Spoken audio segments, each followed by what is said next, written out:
A'udzu billahi minasyaitonir rajim. Bismillahirrahmanirrahim. Uhyikum tahiyatan islamiyatan, tahiyatan mubarakatan min indillah, khairu tahiyatin fil alamin. Tahiyatul Islam hiyas salam. Assalamualaikum warahmatullahi wabarakatuh.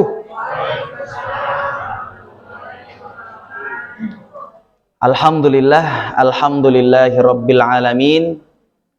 Marilah sama-sama kita bersyukur kepada Allah Subhanahu wa taala atas segala hal yang telah kita raih dalam hidup ini, sekaligus atas nikmat yang telah Allah berikan kepada kita semua, termasuk nikmat kita diberi kesempatan lagi-lagi sama Allah untuk menikmati bulan suci Ramadan.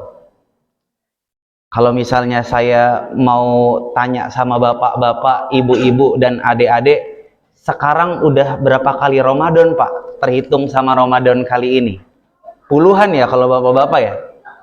Yang ibu-ibu juga puluhan, adik-adik mungkin masih 6, 7, sampai ya 10-an lah ya. Dari banyaknya bulan suci Ramadan yang telah kita lewati, dan yang saat ini kita jalankan, pertanyaan besar adalah, dari banyaknya Ramadan yang telah kita lewati, seberapa berpengaruh Ramadan tersebut sehingga Ramadan itu mampu merubah perilaku kita. Agak sedikit sia-sia rasanya kita diberi kesempatan bulan suci Ramadan, akan tetapi tidak merubah sedikit pun dalam kehidupan kita sehari-hari. Biasanya palingan yang berubah cuma baju barunya aja di bulan nanti di waktu Lebaran. Mudah-mudahan di Ramadan kali ini tidak hanya bajunya saja yang berubah, melainkan perilakunya menjadi perilaku yang lebih baik lagi. Amin, amin ya rabbal alamin. Salawat serta salam tak lupa kita persembahkan kepada Nabi besar Muhammad sallallahu alaihi wasallam. Allahumma shalli wa sallim wa barik alaih. Berserah diri atas apa-apa yang telah beliau wasiatkan. Sami'na wa ta'na. Bapak, ibu, dan adik-adik yang insya Allah diberkahi oleh Allah Subhanahu wa ta'ala, dalam kultum yang singkat ini saya diminta untuk menyampaikan sebuah tausiah tentang syarat sah puasa, termasuk juga rukun puasa dan sunnah dalam puasa di bulan suci Ramadan. Saya yakin bapak-bapak dan ibu-ibu termasuk adik-adik sudah pernah belajar di madrasahnya masing-masing, di sekolahnya masing-masing. Namun di kesempatan kali ini saya akan mencoba mensederhanakan. Kadang-kadang biasanya kita udah belajar puluhan tahun yang lalu, kadang kita lupa, Pak. Namanya manusia, penyakitnya manusia adalah lupa, ya. Supaya tidak lupa, kadang-kadang saya biasanya menggunakan sebuah perumpamaan supaya mudah diingat. Apalagi saya akan menggambarkan syarat sah, rukun, serta sunnah ini dengan sesuatu yang sering dilakukan oleh emak-emak yang ada di soft belakang. Saya ingin menggambarkan bahwasanya puasa itu ibarat kita ingin memasak sop yang paling enak untuk keluarga kita. Namun sebelum kita memasak sop, satu hal yang harus kita perhatikan. Yang pertama adalah siapa yang boleh megang panci. Yang boleh megang panci adalah orang-orang yang sudah cukup umur. Kalau misalnya balita, adik-adik megang panci, yang dikhawatirkan pancinya bukan untuk masak sop, ntar buat lempar-lemparan atau mainan sama adik-adiknya. Betul ya, Dek ya? Panci biasanya dipakai buat apa, Dek, kalau Adek pegang? Buat main. Ya, buat main. Nah, yang pertama itu. Selain panci dipegang oleh siapa, panci juga harus dipastikan bahwasanya orang yang memegang panci adalah orang yang berakal. Kita harus memastikan bahwasanya ia bisa membedakan mana yang baik dan mana yang buruk. Saya menggambarkan ini adalah sebuah syarat sahnya puasa. Yang pertama, syarat sahnya puasa adalah baligh. Ia telah cukup umurnya. Ya, biasanya ditandain dengan, ya kalau misalnya adik-adik yang laki-laki, biasanya tanda baligh itu ada sedikit perubahan di dalam bentuk tubuhnya dan ada momen di situ. Dan perempuan pun juga seperti itu, ya. Yang kedua, syarat sahnya puasa adalah akil. Akil adalah orang yang berakal. Jadi kalau saya menggambarkan sederhananya supaya masuk nih ke emak-emak dan bapak-bapak juga, bahwasanya syarat sahnya puasa itu digambarkan dengan siapa yang pantas untuk megang panci. Yang pertama, mereka yang apa tadi, Pak? Yang pertama, mereka yang sudah cukup umur. Yang kedua adalah mereka yang dipastikan bisa memilah dan memilih gunanya panci ini untuk apa. Itu yang pertama. Yang kedua, kalau misalnya panci udah ada, kita pengen masak sop, apalagi ibu-ibu yang harus disiapin, Bu? Apa, Bu, yang harus disiapin? Yang wajib disiapin untuk masak sop adalah pertama, wortel, sayur-sayuran ya, sayur-sayuran. Selanjutnya apa, Bu?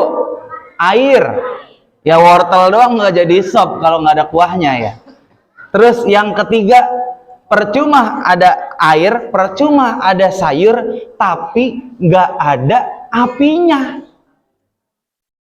Itu ngambang aja sayur udah dipotong-potong, dingin terus itu, kalau nggak ada apinya nggak jadi sop nanti.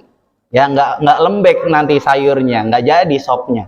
Nah, api ini saya gambarkan seperti sebuah niat. Ya, ini adalah rukun. Rukun puasa yang pertama adalah niat.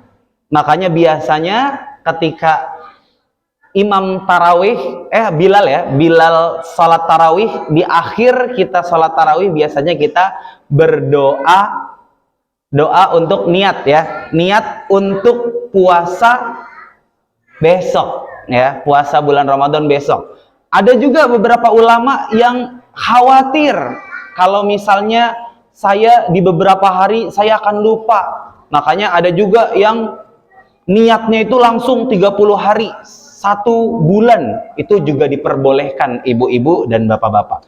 Yang terpenting niat. Kalau misalnya puasa sunnah, niatnya waktu kita di pagi hari juga nggak jadi masalah. Tapi kalau misalnya bulan suci Ramadan, yang perlu kita pastikan sebelum kita mulai berpuasa, kita harus memastikan bahwasanya kita sudah niat. Karena itu rukun yang pertama. Rukun yang pertama itu niat. Ya, niat ini saya ibaratkan seperti api yang siap untuk memasak air dan sayuran-sayurannya di dalam panci.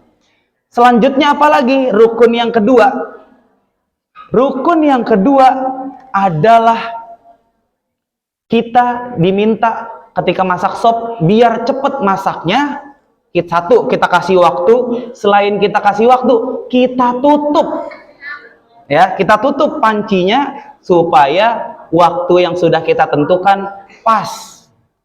Ya, supaya sayuran-sayurannya lebih cepat biar lebih cepat masak kayak bahasanya ya, lebih cepat masak kena air, seperti itu. Nah, ketika proses ditutup ini adalah gambaran dari imsak. Imsak itu menahan diri. Nah, rukun yang kedua adalah menahan diri.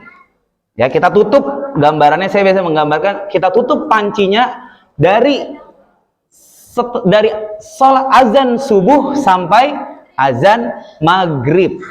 Nah, setelah itu dibuka, jadi deh sopnya. Nah, ketika sudah jadi, pas kita makan, kok rasanya hambar ya? Nah, kok rasanya hambar? Karena belum kita kasih bumbu. Nah, bumbu ini saya gambarkan sebagai sunnah-sunnahnya puasa. Kalau misalnya bapak-bapak dan ibu-ibu dan adik-adik ingin menjadikan rasa sop ini menjadi enak dan lezat, kita tambahkan bumbu-bumbu berupa sunnah-sunnah yang ada di puasa.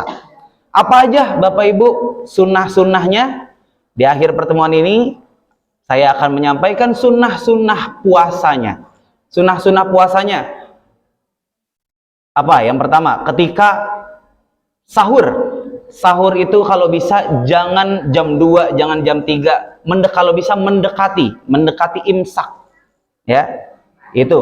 Nanti ketika buka puasanya disegerakan, menyegerakan buka puasa itu juga salah satu bagian dari sunnah. Berikhtiar maksimal meningkatkan diri kita, menambah ibadah di selama kita puasa, itu juga bagian dari sunnah-sunnah dalam berpuasa. Melakukan kebaikan, berbagi, dan seterusnya, itu juga merupakan bagian dari sunnah berpuasa. Dan mudah-mudahan saya harap kita semua di bulan Ramadan kali ini tidak hanya berubah bajunya saja nanti waktu Lebaran, melainkan juga berubah perilakunya. Dan di akhir kultum pada malam hari ini, izinkan saya mengingatkan kepada diri saya pribadi dan kepada jamaah semuanya, kadang-kadang kita hanya memikirkan bagaimana hidup yang enak, tapi kadang kita juga lupa. Kadang kita lupa bahwasanya kita juga harus mempersiapkan bagaimana mati yang enak. Assalamualaikum warahmatullahi wabarakatuh.